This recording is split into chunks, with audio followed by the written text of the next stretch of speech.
बोलो भाई, clear? Western Ghat and Sri Lanka, Indo Burma and the Himalayas. Done भाई, done, जल्दी बोले। डन बच्चों, हॉट स्पॉट नोट डाल के लिखाऊंगा ये बात। नोट की क्राइटेरिया क्या है? The key criteria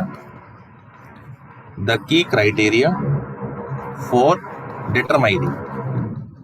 determining A hot spot. क्या आप किसी को भी ऐसे मुंह उठा के हॉट स्पॉट बोल दोगे? ना ना, कुछ तो की क्राइटेरिया होंगे भाई।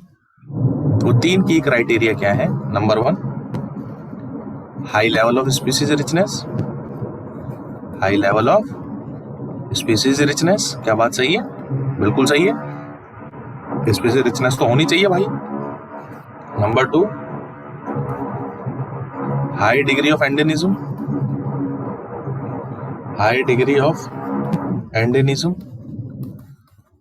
ऑफ एंडेनिज्म का मतलब है कि वो स्पीसीज वहीं मिलनी चाहिए, इसके अलावा ऐसी स्पीसीज होनी चाहिए जो वहीं मिलती हो, इसके अलावा कहीं ना मिलती हो। क्या मतलब होता है एंडेनिज्म का? That is species confined to that region and not found anywhere else। यानी कहीं और ना मिलती। बोलो भाई, species confined to that region and not found anywhere else। तीसरा criteria, high degree of threat भी होना चाहिए भाई, तभी तो आप हॉटस्पॉट में कन्वर्ट कर रहे हो। हाई डिग्री ऑफ थ्रेट कैसे मेजर करोगे? विच is measured in terms of habitat loss. It means, bracket में लिख लो, इट मीन्स, मैं इधर लिख देता हूं, it means hot spots are regions of accelerated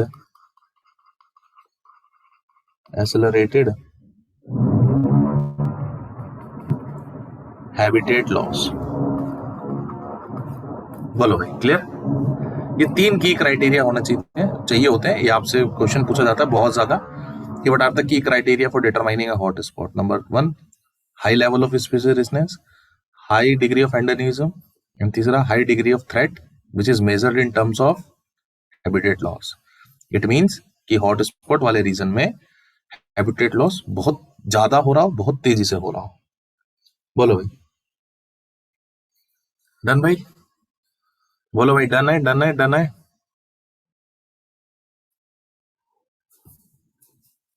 जो काम की चीज है वही, और जो अंडरलाइन कराने वाली होगी उसको मैं अंडरलाइन करवाऊंगा। ये क्योंकि यहां गड़बड़ कर सकते हो आप, इसलिए इसको लिखवाना जरूरी था। उसके बाद आपको पता है, ये तो हो गए पॉइंट 1 2 3। नेक्स्ट, आपको पता है कि हॉट स्पॉट जो अर्थ का टोटल लैंड एरिया है उसका 1.4% कवर करते हैं। लिखा होगा hot spots covers less than 2% लिखा होगा of the 1.4% of the earth's land area. Done है भाई?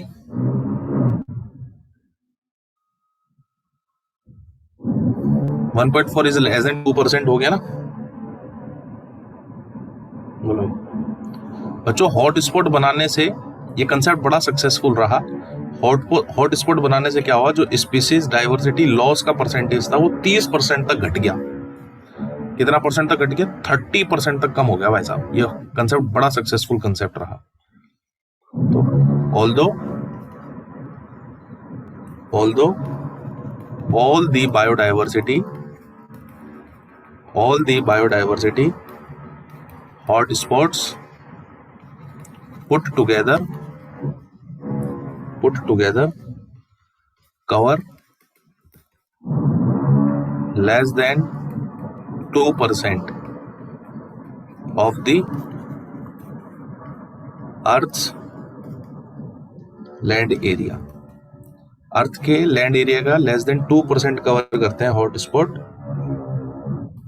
The number of species they collectively, camera बंद, Nancy, the collectively harbour is extremely high and strict protection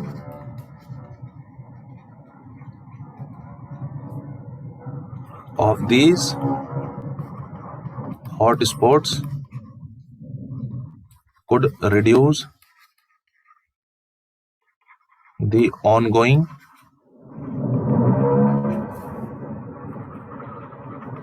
mass extinctions by almost 30%।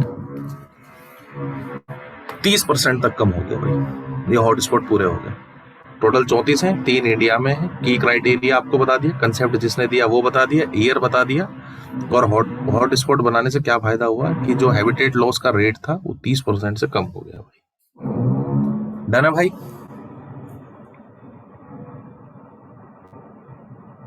बोलो भाई, done? ये hotspot complete.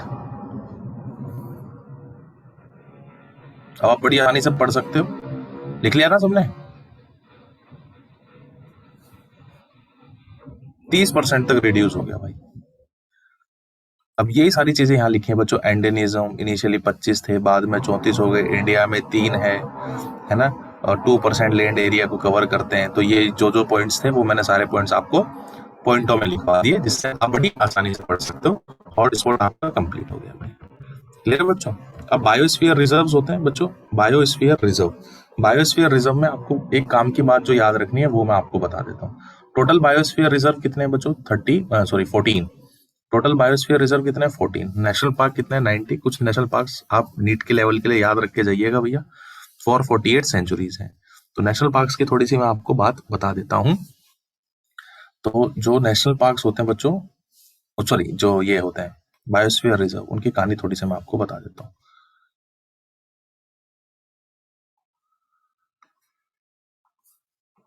ऐसे 3 गोले बनाना, इधर तो नहीं बन पाएगा, प्लेन पे ही जाता हूँ भाई। जो ये इतनी लेट आ रहे ना भाई, मत आया, कोई धर्मशाला नहीं है रे ये, सुन लो, मत आया करो क्लास में, घर बैठो अपने। एहसान नहीं कर रहे हो तुम यहाँ के, समझ में आई बात?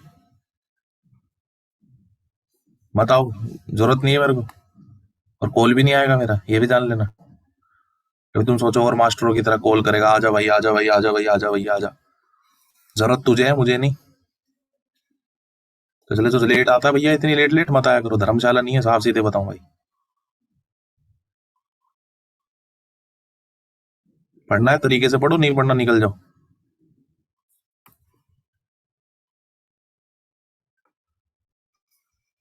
तुम्हारे काम खत्म नहीं होते साले। तो हमने माँ बाप को पीछे छोड़ रखा है बेचारे, जो दिन रात काम करते हैं। चलो बच्चों, ये क्या है? बायोस्फीयर रिजर्व होता है, उसके अंदर ना ये जोन्स बना दिए जाते हैं।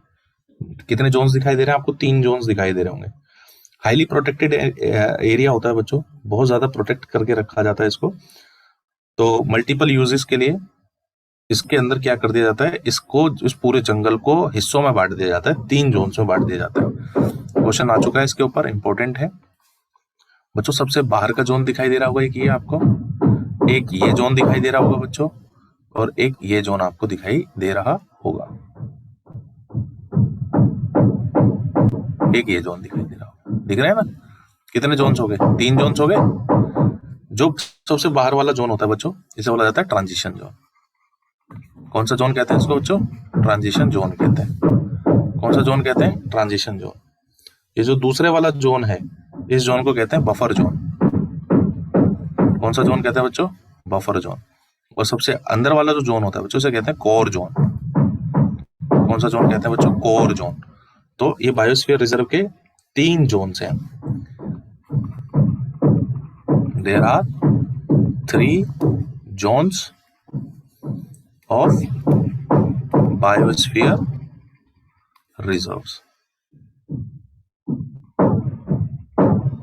बायोस्फीयर रिजर्व्स के कितने जोन है बच्चों? 3 zone. Transition zone, buffer zone, core zone. Transition zone, buffer zone, core zone. बच्चों क्या होता है इन जोन्स में, क्यों बांटा इन जोन्स को? ये हाईली प्रोटेक्टेड एरियाज हैं बच्चों। हाईली रेस्ट्रिक्टेड एरिया जो इसके अंदर होता है वो होता है कोर जोन। बच्चों कोर जोन वो इलाका होता है जहां पर कोई भी ह्यूमन एक्टिविटी अलाउड नहीं है। आप अगर यहाँ गलती से पहुंच गए तो आपके ऊपर जुर्माना हो सकता है बहुत जबरदस्त तरीके और आपको जेल में भी पटक सकते हैं। यहाँ कोई भी ह्यूमन एक्टिविटी अलाउड नहीं है। क्वेश्चन आ चुका है कि बायोस्फीयर रिजर्व में वो कौन सा एरिया होता है, वो कौन सा जोन होता है जहां पर ह्यूमन एक्टिविटीज बिल्कुल भी अलाउड नहीं है। बताइए कौन से जोन में ह्यूमन एक्टिविटीज बिल्कुल भी अलाउड नहीं है? आंसर क्या था? Core zone. तो सबसे पहले उसी से बात कर लेते हैं बच्चों। यहाँ बिल्कुल भी एक भी इंसान यहाँ परिंदा पर नहीं मार सकता। मतलब परिंदे तो खैर पर मार सकते हैं, लेकिन कोई भी इंसान वहां पे पैर नहीं रख सकता। सिर्फ फॉरेस्ट डिपार्टमेंट वाला ही कोई बंदा जा सकता है, वो भी हाई परमिशन से, नहीं तो जा ही नहीं सकता। कोई एक्टिविटीज अलाउड ही नहीं है यहाँ पे। इट लाइज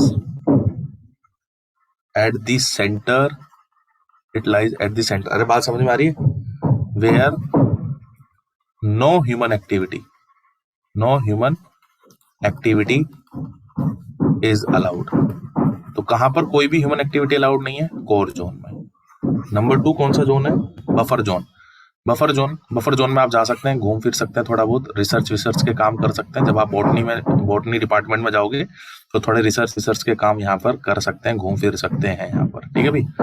तो लिमिटेड ह्यूमन एक्टिविटी अलाउड है। दूसरा जोन कौन सा? The buffer zone. अरे बात आ रही समझ में? लिमिटेड ह्यूमन एक्टिविटीज कहाँ अलाउड है? बफर जोन में। यहाँ कोई चालान नहीं होगा आपका। Where limited human activity is allowed. और सबसे अंदर का, सबसे बाहर वाला जो जोन होता है उसे बोलते हैं ट्रांजिशन जोन या मैनिपुलेटिंग जोन। ट्रांजिशन जोन, यहाँ पर घर वर मिलेंगे आपको ट्राइब्स के। जो ट्राइब्स होते हैं ना, आदिवासी लोग, उनके घर वगैरह मिल जाएंगे, मंदिर वगैरह मिल जाएंगे, है ना?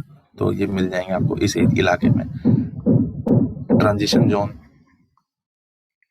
और इसे मैनिपुलेटिंग जोन भी कहते हैं। मैन्यू, MENIU, MENIPU, मैनिपुलेटिंग। हाँ ठीक है, manipulating zone. Where large number of human activities would go on। यहाँ आप घूम सकते हो, यहाँ ट्राइब्स लोग रहते भी हैं, है ना? यहाँ स्कूल कॉलेज, इनके स्कूल भी मिल जाएंगे यहाँ पर। इनके मतलब जो छोटे मोटे कारखाने होते हैं इनके, वो भी यहाँ पर मिल जाएंगे, जो ट्राइब्स वगैरह के। तो कौन सी जोन है? Transition zone. वो कौन सा जोन है जहाँ बिल्कुल भी ह्यूमन एक्टिविटी अलाउड नहीं है? Core zone. जहाँ लिमिटेड ह्यूमन एक्टिविटी, जैसे कि रिसर्च करने गए हैं, है ना, तो ऐसे कुछ काम है, तो वो है बफर जोन। टिकट लेकर या स्पेशल परमिशन से आप जा सकते हैं बफर जोन में। जब आप किसी बायोस्फीयर रिजर्व में घूमने भी जाएंगे ना बच्चों, तो आपको कोर जोन में नहीं ले जाया जाएगा। आपको यहाँ तक लाकर यहाँ छोड़ दिया जाएगा, समझ रहे? यानी ट्रांजिशन, बफर जोन, बस। कोर जोन में तो अलाउड ही नहीं। अरे बात आई समझ में? बात समझ में आई? पकड़े गए तो गए तुम अंदर काम से। तो कोर जोन, बफर जोन और ट्रांजिशन जोन। डन? लिख लिया, बना लिया, हो गया? हटा दूं? चलो। हाँ, या मेडिकल फैसिलिटीज, ट्राइबल्स के लिए पढ़ाई लिखाई, उनके बच्चों की, उनके जो छोटी मोटी इंडस्ट्रीज जो बनाते हैं ना, वो टोकरियां वगैरह बनाते हैं, है ना, फल फूल यहाँ से वो इकट्ठे कर सकते हैं, इस एरिया से उन्हें बेच सकते हैं। तो यहाँ पर ह्यूमन एक्टिविटीज अलाउड है, अच्छी खासी ट्रांजिशन। चलिए सर, उसके बाद आते हैं बच्चों आपकी ये है नेशनल पार्क्स। बच्चों नेशनल पार्क्स टोटल कितने? 90 नेशनल पार्क्स हैं। कितने नेशनल पार्क्स हैं बच्चों? 90 नेशनल पार्क्स हैं। और वाइल्ड लाइफ सेंचुरीज कितनी है? 448। आपको इन सेंचुरीज के नाम इतने ज्यादा याद नहीं रखने, बच्चों आप 448 सेंचुरीज के नाम याद रखना चैलेंजिंग काम है। आप ज्यादा से ज्यादा 5, 10, 15, 20, 100 याद रख लोगे भाई साहब। सारी की सारी याद रखना मेरे हिसाब से तो इम्पॉसिबल सी बात है सभी के लिए, है ना, बड़ा मुश्किल है। ये वाली सब कर लेंगे तो सारे। बोलो भाई, बात आई सुनो। ठीक है भाई, तो बच्चों याद रखिएगा। और एक चीज मैं आपको और बता दूं बायोस्फीयर रिजर्व के लिए। बच्चों बायोस्फीयर जो रिजर्व है वही लिख लेना है या तो नोट्स में। बच्चों यहाँ पर बायोटिक प्लस ए बायोटिक दोनों को प्रोटेक्शन दी जाती है, बायोटिक को भी और ए बायोटिक को भी प्रोटेक्शन दी जाती है। 1986 के अंदर बायोस्फीयर रिजर्व का कंसेप्ट आया था। 1986 के अंदर क्या आई थी बायोस्फीयर, थोड़ा डाटा याद रख लेना। बायोस्फीयर रिजर्व स्कीम ये कब आई थी बच्चों? 1986 के अंदर आई थी। बोलो भाई, यूएन ने इंट्रोड्यूस किया था, जानते हैं ना, यूनाइटेड नेशन ने 1986 के अंदर बायोस्फीयर रिजर्व स्कीम लगाई थी 1986 के अंदर, जहां पर आपको प्रोटेक्शन करना था बायोटिक प्लस ए बायोटिक दोनों को। बोलो भाई, और इसे कई बार अपन ये भी बोल देते हैं MAB। MAB का मतलब होता है man and biosphere. Man and biosphere क्या मतलब है? क्योंकि पहले जो देखो ट्राइब्स वगैरह थे वो अंदर ही रहा करते थे जंगलों वगैरह में। अब आपने कोर जोन वहां घोषित कर दिया, तो जो फॉरेस्ट डिपार्टमेंट वगैरह वाले लोग होते हैं ना, वो कहते हैं भैया निकलो यहाँ से, निकलो निकलो निकलो फटाफट निकलो।